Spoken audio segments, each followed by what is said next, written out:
ರಾಜ್ಯದಲ್ಲೂ ಕೂಡ ನಾಳೆ ಖಾಸಗಿ ಆಸ್ಪತ್ರೆಗಳ ಒಪಿಡಿ ಬಂದ್ ಆಗಲಿದೆ. ಕೋಲ್ಕತಾದಲ್ಲಿ ವೈದ್ಯ ಮೇಲೆ ರೇಪ್ ಹಾಗೆ ಆ ನಂತರ ನಡೆದಂತಹ ಕೊಲೆಯನ್ನ ಖಂಡಿಸಿ ಮುಷ್ಕರವನ್ನ ನಡೆಸಲಾಗ್ತಾ ಇದೆ. ಐಎಂಎ ಹಾಗೆ ಫನ ಅಡಿಯಲ್ಲಿ ಬರುವಂತಹ ಆಸ್ಪತ್ರೆಗಳೆಲ್ಲವೂ ಕೂಡ ಬಂದ್ ಆಗಿದೆ. ನಾಳೆ ಬೆಳಗ್ಗೆ 6 ಗಂಟೆಯಿಂದ ಸಂಜೆ 6 ಗಂಟೆಯವರೆಗೂ ಕೂಡ ಒಪಿಡಿ ಬಂದ್ ಆಗುತ್ತೆ. ನಾಳೆ ಸಂಪೂರ್ಣ ಸೇವೆ ನಿಲ್ಲಿಸೋಕೆ ಆಸ್ಪತ್ರೆಗಳು ನಿರ್ಧಾರವನ್ನ ಮಾಡಿವೆ. ಖಾಸಗಿ ಆಸ್ಪತ್ರೆಗಳಲ್ಲಿ ಎಮರ್ಜೆನ್ಸಿ ಸೇವೆ ಮಾತ್ರ ಲಭ್ಯ ಇರುತ್ತೆ. ರಾಜ್ಯದಲ್ಲೂ ಕೂಡ ನಾಳೆ ಪ್ರತಿಭಟನೆಯ ಕಿಚ್ಚು ಜನರಿಗೆ ತಟ್ಟುವಂತಹ ಸಾಧ್ಯತೆ ಇದೆ.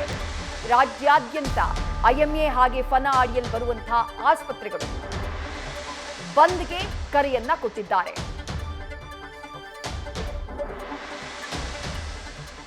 ಇನ್ನು ಕರ್ನಾಟಕ ರಾಜ್ಯ ಅಧ್ಯಕ್ಷ ಐಎಂಎ ಅಧ್ಯಕ್ಷರಾಗಿರುವಂತಹ ಶ್ರೀನಿವಾಸ್ ಅವರು ಇದೇ ವಿಚಾರಕ್ಕೆ ಸಂಬಂಧಪಟ್ಟ ಹಾಗೆ ಮಾತನಾಡಿದ್ದಾರೆ. ನೋಡೋಣ.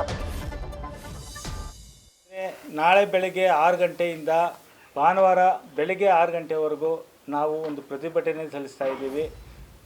ಸೊ ಎಲ್ರಿಗೂ ಗೊತ್ತಿರೋ ವಿಷಯ, ಹೋದ ವಾರ ನಮ್ಮ ಒಬ್ಬ ಹೆಣ್ಮಗಳು ಸ್ನಾತಕೋತ್ತರ ವಿದ್ಯಾರ್ಥಿ ಕಲ್ಕತ್ತಾನಲ್ಲಿ ಮೆಡಿಕಲ್ ಕಾಲೇಜಲ್ಲಿ ಅತ್ಯಾಚಾರಕ್ಕೆ ಒಳಗಾಗಿ ತೀರೋದ್ರು.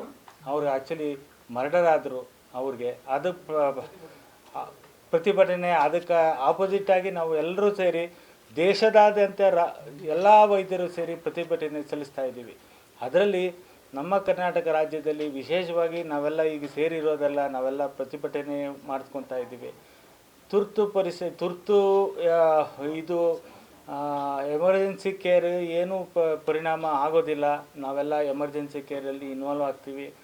ಯಾರಿಗೂ ಬರೀ OPD ಸೇವೆ ಮಾತ್ರ ನಾವು ರದ್ದು ಮಾಡ್ತಾ ಇದ್ದೀವಿ ಬಿಟ್ಟರೆ ಬೇರೆ ಏನೂ ತುಂಬ ಅನಾನುಕೂಲ ಆಗೋ ಥರ ಮಾಡ್ತಾ ಇಲ್ಲ. ಇದು ನಾವು ಮಾಡಲೇಬೇಕಾದ ಪರಿಸ್ಥಿತಿಗೆ ಬಂದಿದ್ದೀವಿ. ಮತ್ತಷ್ಟು ಡೀಟೇಲ್ಸ್ನ ನಮ್ಮ ಪ್ರತಿನಿಧಿ ಭರತ್ ನೀಡ್ತಾ ಹೋಗ್ತಾರೆ. ಭರತ್, ಕೋಲ್ಕತ್ತಾದಲ್ಲಿ ಆರಂಭ ಆದಂತಹ ಹೋರಾಟದ ಕಿಚ್ಚು ನಾಳೆ ರಾಷ್ಟ್ರವ್ಯಾಪಿ ನಡೀತಾ ಇದೆ.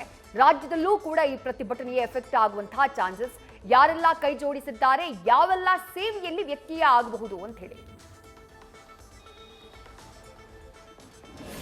ವಿಜಯ್, ಈಗ ಕೋಲ್ಕತ್ತಾದಲ್ಲಿ ವೈದ್ಯ ಮೇಲೆ ನಡೆದಿರುವಂತಹ ರೇಪ್ ಅನ್ನ ಮರ್ಡರ್ಗೆ ಸಂಬಂಧಪಟ್ಟಂತೆ ಈಗಾಗಲೇ ದೇಶಾದ್ಯಂತ ಪ್ರತಿಭಟನೆ ನಡೀತಾ ಇದೆ.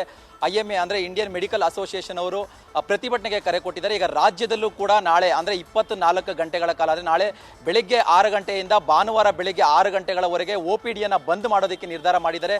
ಹೀಗಾಗಿ ಖಾಸಗಿ ವಲಯದಲ್ಲಿರುವಂತಹ ಎಲ್ಲ ಆಸ್ಪತ್ರೆಗಳು ಕೂಡ ನಾಳೆ ಬೆಳಗ್ಗೆ 6 ಗಂಟೆಯಿಂದ ಭಾನುವಾರ ಬೆಳಗ್ಗೆ 6 ಗಂಟೆವರೆಗೂ ಕೆಲಸ ಮಾಡೋದಿಲ್ಲ. ಅಂದರೆ ಚಿಕಿತ್ಸೆ ನೀಡೋದಕ್ಕೆ ಅವರು ಹಿಂದೆ ಸರಿದಿದ್ದಾರೆ. ಕೇವಲ ತುರ್ತು ಪರಿಸ್ಥಿತಿಯಲ್ಲಿ ತುರ್ತು ಎಮರ್ಜೆನ್ಸಿ ಸರ್ವಿಸ್ ಮಾತ್ರ ಅವರು ಕೊಡ್ತಾರೆ ಏನಂತ ಹೇಳಿದ್ರೆ. ಜೊತೆಗೆ ಇದಕ್ಕೆ IMA ಡಿಕ್ಲೇರ್ ಮಾಡಿರುವಂತಹ ಪ್ರತಿಭಟನೆಗೆ ಸರ್ಕಾರಿ ವೈದ್ಯಾಧಿಕಾರಿಗಳ ಸಂಘ, ಜೊತೆಗೆ ಫನ ಬೆಂಬಲಿತವಾಗಿರುವಂತಹ ಖಾಸಗಿ ಆಸ್ಪತ್ರೆಗಳ ಒಕ್ಕೂಟ, ಜೊತೆಗೆ ಮಕ್ಕಳ ವೈದ್ಯರ ಆಸ್ಪತ್ರೆಗಳ ಒಕ್ಕೂಟ, ಜೊತೆಗೆ ಇವರೆಲ್ಲ ಹಲವು ಖಾಸಗಿ ವೈದ್ಯರು ಜೊತೆಗೆ ಸರ್ಕಾರಿ ವೈದ್ಯರು ಎಲ್ಲರೂ ಕೂಡ ಬೆಂಬಲ ಕೊಟ್ಟಿದ್ದಾರೆ. ನಾಳೆ ಬೆಳಗ್ಗೆ 6 ಗಂಟೆಯಿಂದ ಭಾನುವಾರ ಬೆಳಗ್ಗೆ 6 ಗಂಟೆವರೆಗೂ OPDಯನ್ನು ಬಂದ್ ನಿಲ್ಲಿಸೋದಕ್ಕೆ ನಿರ್ಧಾರ ಮಾಡಿದ್ದಾರೆ. ಒಟ್ಟಾರೆ ಅಂತ ಹೇಳಿದ್ರೆ IMA ಅಂದರೆ ಇಂಡಿಯನ್ ಮೆಡಿಕಲ್ ಅಸೋಸಿಯೇಷನ್ ಅಲ್ಲಿ ರಾಜ್ಯಾದ್ಯಂತ 1,30,30,000 ವೈದ್ಯರು ಕೆಲಸ ಮಾಡ್ತಾರೆ. ಜೊತೆಗೆ ಸರ್ಕಾರಿ ವೈದ್ಯರು ರಾಜ್ಯಾದ್ಯಂತ 60,000ಕ್ಕೂ ಅಧಿಕ ವೈದ್ಯರು ಕೆಲಸ ಮಾಡ್ತಾ ಇದ್ದಾರೆ. ಎಲ್ಲ ವೈದ್ಯರು ಒಗ್ಗಟ್ಟಿನಿಂದ ಈ ವೈದ್ಯ ಮೇಲೆ ನಡೆದಿರುವಂತಹ ಅತ್ಯಾಚಾರ ಮತ್ತೆ ಕೊಲೆಯನ್ನು ಖಂಡಿಸ್ತಾ ಇದ್ದಾರೆ. ಈ ಹಿನ್ನೆಲೆಯಲ್ಲಿ ಈಗಾಗಲೇ ಎಲ್ಲ ವಲಯದ ವೈದ್ಯಾಧಿಕಾರಿ ಸಂಘದವರು ಸೇರಿ ಒಂದು ಸುದ್ದಿಗೋಷ್ಠಿಯನ್ನು ನಡೆಸಿ ಒಂದಿಷ್ಟು ಮಾಹಿತಿಯನ್ನು ಕೂಡ ಕೊಟ್ಟಿದ್ದಾರೆ. ಇದಕ್ಕೆ ಸಂಬಂಧಪಟ್ಟಂತೆ ಕರ್ನಾಟಕ ಆರೋಗ್ಯ ಸಚಿವರಾಗಿರುವಂತಹ ದಿನೇಶ್ ಗುಂಡೂರಾವ್ ಅವರು ಕೂಡ ಪ್ರತಿಕ್ರಿಯೆ ಕೊಟ್ಟಿದ್ದಾರೆ. ಅಂತ ಹೇಳಿದ್ರೆ ಈ ಘಟನೆಯನ್ನು ಖಂಡಿಸಲೇಬೇಕಾಗಿದೆ. ಇದು ಖಂಡನೆಗೆ ಅರ್ಹವಾದಂತಹ ಘಟನೆ ಇದು. ಆದರೆ ವೈದ್ಯರನ್ನ ನಾವು ಪ್ರತಿಭಟನೆ ಮಾಡಿ ಅಂತ ನಾವು ಹೇಳಿಲ್ಲ. ವೈದ್ಯರೇ ಸ್ವಇಚ್ಛೆಯಿಂದ ಈ ಘಟನೆಯನ್ನು ಖಂಡಿಸಿ ಪ್ರತಿಭಟನೆ ಮಾಡ್ತಾ ಇದ್ದಾರೆ. ಆದರೆ ಯಾವುದೇ ಕಾರಣಕ್ಕೂ ಸಾರ್ವಜನಿಕರಿಗೆ ತೊಂದರೆ ಆಗಬಾರ್ದು, ರೋಗಿಗಳಿಗೆ ತೊಂದರೆ ಆಗಬಾರ್ದು ಅನ್ನೋ ಸೂಚನೆಯನ್ನ ಆರೋಗ್ಯ ಸಚಿವರು ಕೂಡ ಕೊಟ್ಟಿರುವಂತದ್ದು. ವಿದ್ಯಾ.